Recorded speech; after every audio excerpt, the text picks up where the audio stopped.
Bueno, pero vamos a seguir un poquito con trigonometría. Y si recordamos, en el otro vídeo, lo que definimos fueron las razones trigonométricas. Vamos a ver ahora cómo hacer algunos ejemplos. Recordar, muy importante, si este es el ángulo, el seno es la relación que hay entre el cateto opuesto, que sería A, en este caso, partido por la hipotenusa. El coseno sería el cateto contiguo, el cateto que está pegado al ángulo, entre la hipotenusa. Y por último, la tangente de este ángulo, que sería el cateto opuesto partido por el cateto contiguo. Tenéis aquí, ya digo, esto hay que sabérselo así porque las letras pueden variar en función de cómo yo le llame al triángulo. Y vamos a ver algún ejemplo. Por ejemplo, aquí tenemos tres ejemplos sencillitos. Entonces, lo primero que vamos a hacer es cómo calcular, es decir, dado un ángulo, dado el cateto, este es el cateto contiguo, cómo calcular el cateto opuesto. Bueno, pues tenemos que buscar cuál es la razón trigonométrica que nos relaciona. En este caso, si os fijáis, es la tangente. La tangente relaciona el cateto opuesto con el cateto contiguo. Bien, pues entonces vamos a poner que la tangente de 25 es igual a cateto opuesto, que sería A, partido por el cateto contiguo, que sería 4.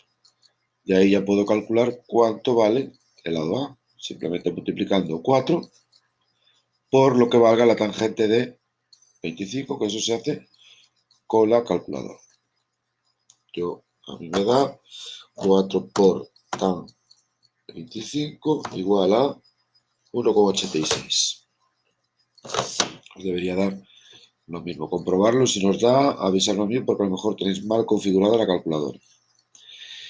Y si ahora quisiera calcular este lado de aquí, que sería la hipotenusa, bueno, pues lo podría hacer por el teorema de Pitágoras o aplicando otra razón. Por ejemplo, si utilizo el coseno de 25 es el cateto contiguo, que sería 4, partido por la hipotenusa. Ojo aquí a despejar, porque la hipotenusa, si despejamos de aquí, es 4 partido por el coseno de 25. Haciendo las cuentas, 4 dividido entre coseno de 25, a mí me da 4,41. Bien, pues ya ves que es muy sencillo aplicar las razones trigonométricas para resolver pues, triángulos. Bueno, y nos falta calcular este ángulo, que este ángulo pues no hay que hacer ninguna cuenta, porque si esto vale 90, este vale 25, él tiene que valer exactamente 65 grados, que sería lo que le falta hasta 90.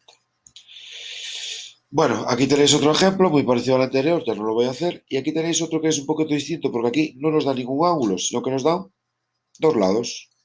Con estos dos lados puedo calcular ya la hipotenusa por Pitágoras, pero me interesa calcular este ángulo. Y para calcular este ángulo, nos fijamos que me dan el cateto opuesto y el cateto contiguo. La razón que me relaciona el cateto opuesto con el cateto contiguo es la tangente. Es decir, que la tangente de ese ángulo alfa va a ser 4 dividido entre 5. Es decir, 0,8.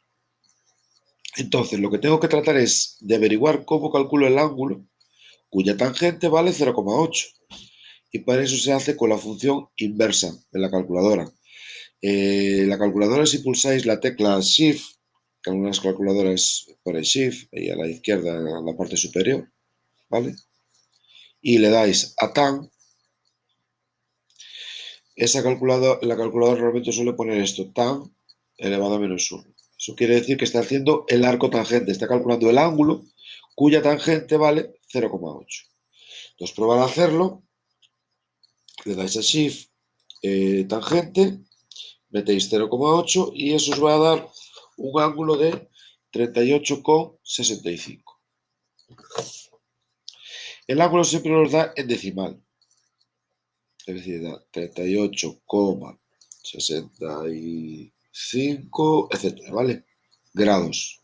Si yo lo quiero pasar a grados, minutos y segundos, como ponía en el otro vídeo, simplemente le tenemos que dar a la tecla de grados, minutos y segundos y ya nos aparece que serían 38 grados, 39 minutos y 35,31 segundos. Bueno, ya no vamos a poner el coma 31, con esto es suficiente porque ya aproximamos bastante.